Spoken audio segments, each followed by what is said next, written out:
we're live.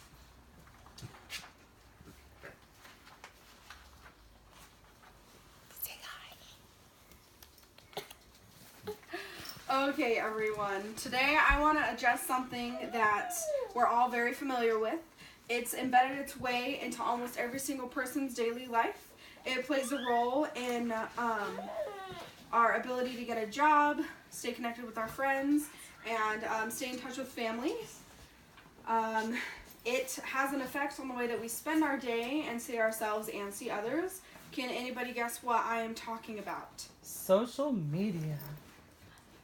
Yes. Today I want to talk about the impact that social media has on our mental state. So I want to begin by sharing the definition of social media, which are websites and applications that enable users to create and share content or participate in social networking. So we're all familiar with Twitter, Tumblr, Tinder, MySpace, which soon led to the popularity of Facebook.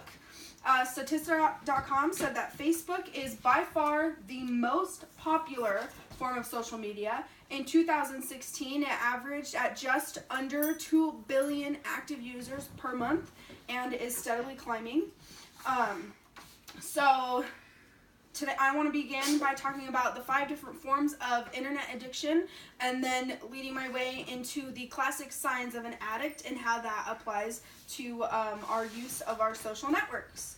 So Dr. Kimberly S. Young said that the top 5 different forms of internet addiction are gaming addiction, web surfing, net compulsions, cybersexual addiction, and cyber relationship addiction. So social media obviously falls into that last category because social media's purpose when it was created was so that way we could stay connected with our friends and stay in touch with family no matter how far away we were from each other. So now we're going to talk about the classic signs of an addict. The article Online Social Networking and Addiction, a review of psychological literature, said that the classic signs of an addict are mood modification, salience, tolerance, withdrawal symptoms, conflict, and relapse. So I'm going to talk about how each of those prevents itself in addiction to social media. So the first one is mood modification.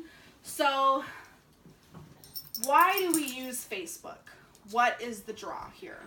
Well, it's because we want to share with people what's going on in our life. We want people to see the pictures that we take of ourselves and of our family members. We also want to see what other people are sharing in their life. We want to see what people are doing. We want to know what our family is up to.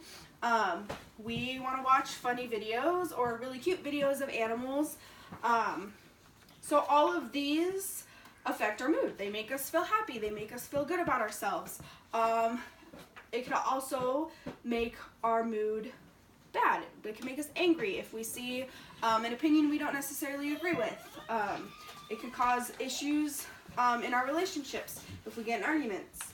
But it also makes us feel in control. It makes us feel in control over what people know about us, what their impression of us is, what they see about us. So the next one is salience. The definition of salience is the quality of being particularly noticeable or important. So this kind of goes alongside with mood modification. Facebook makes us feel important. We want people to respond to what we're posting. We want people to like and comment on our statuses and our pictures and share our videos, and we also want to do that for others. We want to feel connected with those that are around us. So attraction is actually a key component to making someone predisposed to becoming an addict. The egocentric characteristic of social media allows us to present ourselves in a way that makes us feel better about ourselves. So basically, Facebook and Tinder and Twitter give us an opportunity to present ourselves in maybe a better way than our reality actually is. So the third one is tolerance. This one is fairly simple. This is basically the excessive use of our network accounts. So this is us using it more and more each day or over a course of time. The next one is withdrawal symptoms. So this is defined as experiencing unpleasant physical and emotional symptoms due to not being able to log in and update people on what's going on in our lives. So a great example of this would be if your mom takes your phone and tells you you're not allowed to be on it for the rest of the night. That you might get upset. Or if your mom tells you you're not allowed to have it anymore because of something inappropriate, or you shared something that wasn't necessarily good. Or you're camping, or you're on a vacation, or somewhere where you don't have internet access and you can't use it, and you get upset about not being able to update people about what's going on in your life. So the next one is conflict. How many of us are guilty of getting into an argument or a fight over Facebook? All my daughters. Yes, I'm guilty. I think that all of us have experienced this at one time or another. Maybe we didn't even respond to it. Maybe we didn't comment on the post, or didn't actually fight with somebody, but it made us angry, and then it caused a personal conflict. I think that this has happened to every single one of us from time to time if we have a social media account. Lastly is relapse. So going back to when you don't have signal. The first thing you do when you come out of the woods or get off the boat or get off an airplane is get on your phone and post pictures of everything that you've done.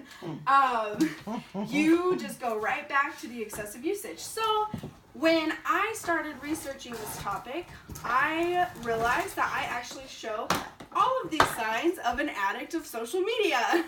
And so I deleted my Facebook application and I sat out on my Instagram, and it only lasted about a week before I got it all back. And so it's tough. It's really tough. And honestly, I was very surprised to learn this about myself. So to conclude, we can choose what others see and know about us. And that is why we get so addicted to Facebook and Twitter and these social network accounts. We like having control over the first impression that someone has on us, and we like feeling liked. We like feeling the attention that we get when we post something sad or something happens to us. We want people to notice us and sympathize with us.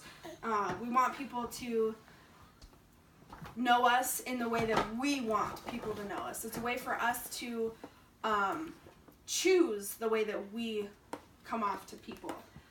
So to conclude, I just would like you all to take some time today to think about how much time you spend on your social network accounts, whether it be Twitter, Facebook, Tumblr, Instagram, whatever it is. Think about how much time you're spending. Think about